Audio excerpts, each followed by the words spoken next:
नमस्कार दोस्तों, स्वागत है आप सभी का हमारे आज के इस नए वीडियो में। और आज के इस वीडियो में हम लोग बात करेंगे कि खीरा की पूरा A to Z जानकारी के बारे में। इसको मैं कब लगाया था, कौन कौन सी दवा चलाया था, बेसल डोज में क्या क्या डाला था और कौन कौन सी बीमारी लगती है, इसके बारे में पूरा A to Z जानकारी मैं आपको आज के इस वीडियो में दूंगा।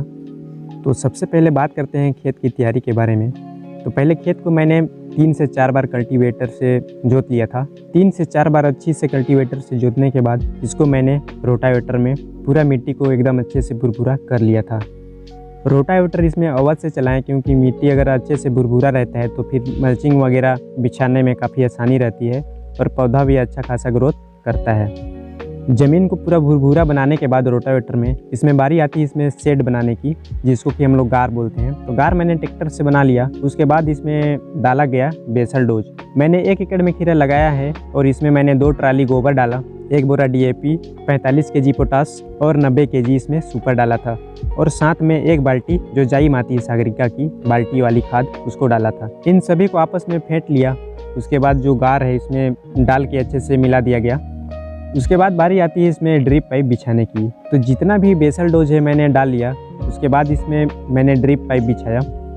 ड्रिप बिछाने के बाद दोस्तों चेक कर लें कि कहाँ कट फिट है। अगर कहीं कटा हो तो वहाँ जॉइंटर मार दें, ताकि आप जो भी ड्रिप में खाद चलाएंगे वह बहेगा नहीं। ड्रिप पाइप को चेक करने के बाद इसमें मल्चिंग बिछाया गया। और मल्चिंग की जो क्वांटिटी है दोस्तों, वो आती है 1 एकड़ में आपको 3000 मीटर लगती है। तो 3000 मीटर आप मल्चिंग अगर मार्केट से लेके आते हैं तो 1 एकड़ के लिए आपका पर्याप्त हो जाएगा। और इसकी रेट की बात करें तो मार्केट में क्वालिटी के हिसाब से भिन्न भिन्न प्रकार से इसका रेट है। मल्चिंग बिछाने के बाद बारी आती है इसमें बीज की रोपाई करने की। तो जो मैं बीज लगाया था वह था मेरा गोल्डन सीड्स का जेमिनी, जो कि काफ़ी अच्छा फलता है एवं काफ़ी ज़्यादा फेमस बीज है। बीज की बुआई करने से पहले आप एक चीज़ का ध्यान रखें कि बीज का पूरा उपचार कर लें। और जब बीज को लगाते हैं उसके बाद इसको कीड़े निकाल के खा जाते हैं, मतलब खोल के खा जाते हैं। तो उससे हमारा 70-80% पूरा बीज को नुकसान होता है। उसके लिए आप लगाने से पहले बीज में कोई सा भी कीटनाशक जैसे कि प्रोफेनोफेस या फिर एक गाउचो नाम का दवा आता है जिसमें कि इमिडाक्लोप्रिड रहता है लिक्विड फॉर्म में, उसको आप मिला के अच्छे से उसको फेंट लीजिए और 10-15 मिनट उसको सुखा लीजिए। उसके बाद लगाइए। ऐसे करने से क्या होगा कि लगाने के बाद जो बीज होता है उसको जितने भी कीड़े खाते हैं वह नहीं खा पाएंगे, चूहे या फिर कीड़े, जिससे कि हमारा बीज पूरा का पूरा 90% उगेगा। और ये जो दवा मैं आपको बताया गाउचो या फिर प्रोफेनोफेस, जिसको की बीज में मिला के हमको लगाना रहता है, अगर आप इसको नहीं करते हैं तो आपका पूरा बीज को कीड़े खा जाएंगे। तो यह काम आप अवश्य करें। अब बारी आती है बीज को लगाने की। तो बीज को लगाने से पहले मल्चिंग को छेद किया जाता है। अगर आप बरसात में कोई सभी अगर फसल लगाते हैं तो उसका ग्रोथ काफ़ी अच्छा होता है, तो उसको थोड़ा दूर में ही लगाएं। जैसे कि मैंने खीरा को लगाया हूँ, तो इसका जो छेदा है वह मैंने किया है 1.5 फीट में, क्योंकि बरसात में ग्रोथ काफ़ी अच्छी होती है। 1.5 फीट में मल्चिंग को छेद किया जाता है। उसके बाद जब बीज को लगाया जाता है, लगाने के बाद इसमें पानी छोड़ा जाता है और लगाने के 3-4 दिन के बाद पूरा बीज निकल जाता है। और जब बीज निकल जाए, ज़मीन से बाहर आ जाता है, तो उस समय इसमें जुगनू का या फिर बंडा का इसमें काफ़ी ज़्यादा अटैक रहता है, जो कि इनके पत्ते को खाते हैं, पौधे को भी नीचे से काट देते हैं। तो इससे बचने के लिए आपको इसमें प्रोफेनोफेस का फिर से स्प्रे करना पड़ेगा। पूरा बीज उगने के बाद 3-4 दिन के अंतराल में इसका स्प्रे कर दीजिए। अगर आप प्रोफेनोफेस का स्प्रे इसमें करते हैं तो फिर आपका जो जुगनू है वह इसको नहीं खा पाएंगे और जो बंडा इसको नहीं काट पाएंगे। तो इसका अवश्य स्प्रे कीजिए।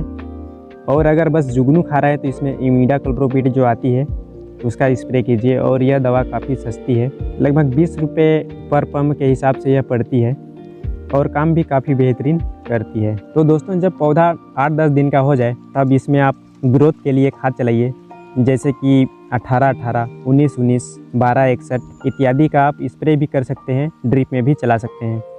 अगर ड्रिप में चलाने की बात करें तो आपको इसको एकड़ में 2 kg एक राउंड में चलाना चाहिए।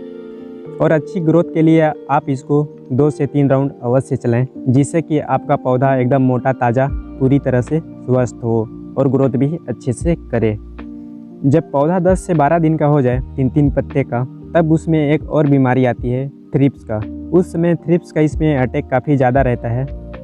10 से 12 दिन के बाद आप इसमें थ्रिप्स का दवा चला दीजिए। और मैं जो चलाया था वह था बिनेविया, क्योंकि यह पौधे को पूरा 20 से 25 दिन तक पूरा प्रोटेक्शन देता है। 20 से 25 दिन तक किसी भी प्रकार का बीमारी अटैक होने से बचाता है, ना तो थ्रिप्स आता है ना ही कीड़े खाएंगे। और बिनेविया का दूसरा राउंड भी चलाना रहता है, जिसको कि पहला स्प्रे के 10 दिन बाद इसको चलाना होता है। अगर आप बिनेविया की स्प्रे करते हैं तो आपको दूसरा किसी भी दवा की स्प्रे करना नहीं पड़ेगा। उसके बाद जब पौधा 25 से 30 दिन का हो जाए तब तक इसमें फल लग जाते हैं, और 15 से 25 दिन का बीच का जब पौधा हो जाता है तब इसमें एक बीमारी और लगता है, वह है फंगस, जिसमें कि हमारे पौधे के पत्ते पूरा पीले होने लगते हैं या फिर पीले पीले धब्बे पड़ने लगते हैं। अगर आपको यह बीमारी दिख रहा हो तो शुरुआती स्टेज में आप सस्ता दवा का स्प्रे करिए, जैसे कि कार्बेंडाजिम, मैनकोजेब, जिसमें कि होता है।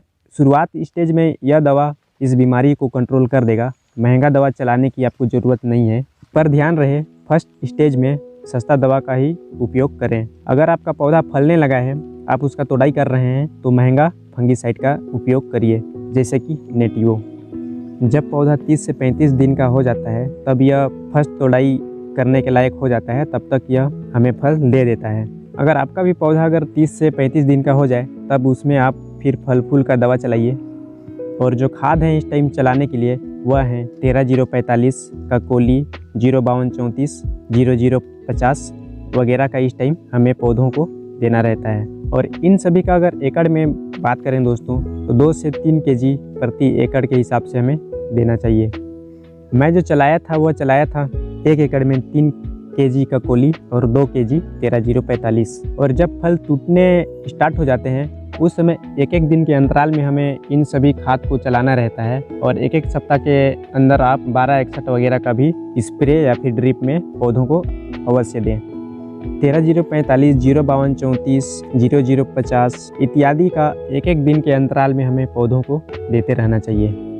और जब हम फल तोड़ना स्टार्ट कर देते हैं उस समय एक बीमारी और लगती है, वह है डंक मारने वाली मक्खी की। तो ये भी काफ़ी ज़्यादा इस समय अटैक करते हैं, तो इसका भी दवा आपको एक एक सप्ताह में चलाते रहना चाहिए। और दूसरी जो बीमारी है वह है फंगस, मतलब डाउनी मिल्ड्यू। हमारा पौधा जो बहुत जल्दी जो डैमेज हो जाता है, बहुत जल्दी अगर उसका लाइफ ख़त्म हो जाता है, तो उसका रीज़न है दोस्तों डाउनी मिल्ड्यू, क्योंकि यह खीरा में बहुत ही ज़्यादा अटैक करता है। तो इसका दवा हमें एकदम टाइमली मारना पड़ता है, मतलब 7-7, 8-8 दिन के अंतराल में आप इसका स्प्रे अवश्य कीजिए। और मैं जो करता हूँ वह करता हूँ नेटिवो का, क्योंकि यह मुझे काफ़ी अच्छा लगता है और इसका रिजल्ट भी मुझे काफ़ी पसंद आता है। तो मैं इसको 6 से 7-7 दिन के अंतराल में स्प्रे करता रहता हूँ। 12 ग्राम प्रति 15 लीटर पानी के दर से स्प्रे करते रहता हूँ। इन सभी के साथ साथ हमें एक चीज़ का और ध्यान रखना पड़ता है। इन सभी खाद के साथ साथ हमें सूक्ष्म पोषक तत्व जो खाद आते हैं उनका भी ध्यान रखना पड़ता है, तो इसको भी हमें देना बहुत ही ज़रूरी रहता है। तो इसमें जो मेन सूक्ष्म पोषक तत्व हैं वह है आयरन, बोरान और कैल्शियम। आयरन को हमें 15 लीटर के पानी में 20 ग्राम के हिसाब से 10-10 दिन के अंदर देते रहना चाहिए। उसी तरह कैल्शियम और बोरान भी हमारे पौधे के लिए बहुत ही ज़रूरी है, जो कि हमारे पौधे को पूरा हरा भरा करके रखे रहते हैं, और फल का साइज में भी इनका काफ़ी ज़्यादा योगदान रहता है। तो जितने भी सूक्ष्म पोषक तत्व हैं इन सभी का कॉम्बिनेशन खाद भी आता है, उसको भी आप अवश्य चलाएं।